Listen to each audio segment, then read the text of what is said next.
সুপ্রিয় দর্শক এবং শ্রোতা, আসসালামু আলাইকুম। আশা করছি আপনারা সকলেই ভালো আছেন। আজকে আমাদের আলোচ্য বিষয় হচ্ছে checklist for appointment of independent directors, যেটি Bangladesh securities and exchange commission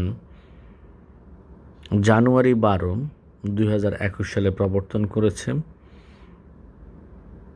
আপনারা আপনাদের কোম্পানির স্বতন্ত্র পরিচালক বিষয়ে আবেদন প্রেরণ করার ক্ষেত্রে যেটা আবশ্যকীয় হবে সেটা হচ্ছে এই যে checklist for appointment of independent directors, যেটি জানুয়ারি 12, 2021 সালে প্রবর্তিত হয়েছে এবং বাংলাদেশ সিকিউরিটিজ অ্যান্ড এক্সচেঞ্জ কমিশনের ওয়েবসাইটে যেটি অলরেডি আপলোড অবস্থা রয়েছে সেটা নামিয়ে নেবেন।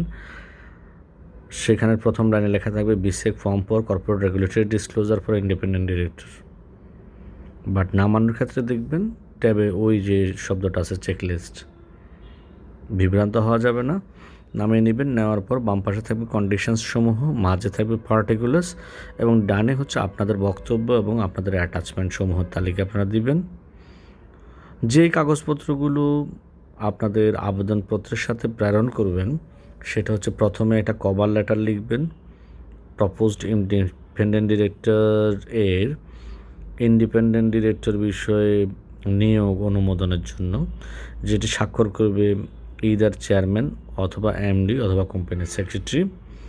তারপর হচ্ছে checklist for appointment of independent directors এর যে ডিসক্লোজার লিস্টটা আছে সেটা প্রত্যেক পাতায় পাতায় সিএস, সিএফও, এমডি, চেয়ারম্যান এবং প্রপোজড ইন্ডিপেন্ডেন্ট ডিরেক্টর সাইন করবেন।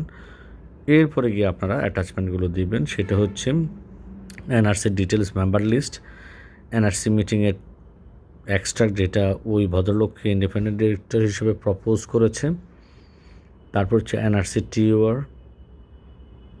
তারপর হচ্ছে declaration by proposed independent director. ইন্ডিপেন্ডেন্ট ডিরেক্টরের এক ধরনের ডিক্লারেশন লাগবে, সেটা হচ্ছে কর্পোরেট গভর্নেন্স কোডের 1-2 1-3 কোয়ালিফিকেশন বিষয়ক। ডিক্লারেশন বাই কোম্পানি একটা ডিক্লারেশন দিতে হবে যে উনি ইন্ডিপেন্ডেন্ট, ওনার কোনো ধরনের কোম্পানির সাথে রিলেশন নেই, ছিল না। শেয়ার হোল্ডিং পজিশন দিবেন যাতে ওনার শেয়ার যে নাই সেটা দেখানোর জন্য। বোর্ড যে অ্যাপয়েন্ট করেছে ওনাকে সেটার এক্সট্রাক্ট লাগবে, তার রিজুমে লাগবে অথবা বায়োডাটা যেটা। ইনকোয়ারি ফর্ম 1 পূরণ করে দিতে হবে ওনাকে। কপি অফ এনআইডি দিবেন, ওনার টিআইএনের কপি দিবেন। লিস্ট অফ ডিরেক্টরস অথবা ফর্ম 12 দিবেন। প্রোফাইল অফ ডিরেক্টরস চাইলে দিতে পারেন। Attested copy of relevant certificates, অর্থাৎ উনি যে কী পড়াশোনা করেছে সর্বশেষ সার্টিফিকেট অথবা গ্র্যাজুয়েশন অ্যান্ড মাস্টার্স সার্টিফিকেটের আপনারা অ্যাটাস্টেড কপি দিবেন। প্রফেশনাল ডিগ্রি থাকলে সেটার অ্যাটাস্টেড কপি দিবেন। তারপর উনি যদি কর্পোরেট লিডার হয় তাহলে তার যে কোম্পানির 100 মিলিয়ন পেইড আপ ক্যাপিটাল আছে সেই পেইড আপ ক্যাপিটাল সাপোর্টিং অথবা টপ 5 এমপ্লয়ি হয়ে থাকে সেটার ক্ষেত্রে এটি প্রযোজ্য। তারপর হচ্ছে একটু যেটা বলেছি অ্যাটাস্টেড সার্টিফিকেটস, এর ক্ষেত্রে অন্য কোনো তার ডিগ্রি থাকলে সেটা।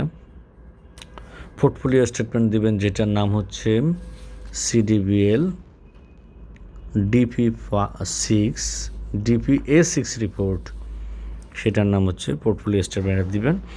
Undertaking for financial liabilities, security exchange commission যে ইন্ডিপেন্ডেন্ট ডিরেক্টর যে আন্ডারটেকিং দিবেন যে উনি ফিনান্সিয়াল লায়াবিলিটিস তার নিজের অথবা তার অ্যাসোসিয়েশনে যদি থাকে সেটি উনি বহন করবেন। এরপর হচ্ছে ওনার যদি অন্য কোথাও ডিরেক্টরশিপ থাকে সেটা টেনিওর এবং কী ধরনের ডিরেক্টর উনি সেটা আপনারা অবশ্যই উল্লেখ করে দেবেন, সামারি করে দেবেন। তারপর যে ওনার এক্সপিরিয়েন্স, সিভি থেকে এক্সপিরিয়েন্স অংশটা নিয়ে সেটা সামারি করে এক পাতা দিবেন, পাশাপাশি সাপোর্টিং ডকুমেন্টগুলো দিবেন। আশা করছি আপনারা কার্যক্রমটা সম্পাদন করতে পারবেন। ভালো থাকবেন। অবশ্যই যেটা করবেন সেটা হচ্ছে যে চেকলিস্টের যে ডকুমেন্ট সেখানে প্রত্যেক পাতায় পাতায় 5 জনের সাইন লাগবে, সিএস, সিএফও, এমডি, চেয়ারম্যান এবং প্রপোজড ইন্ডিপেন্ডেন্ট ডিরেক্টর। এরপর security exchange commission inquiry form 1 Bangladesh ব্যাংকে প্রেরণ করবে। যদি তার অন্যান্য ক্রাইটেরিয়াগুলো ফুলফিল হয় এবং কোনো লোন ডিফল্টার উনি না হলে দ্রুতই পারমিশন দিয়ে দেবে।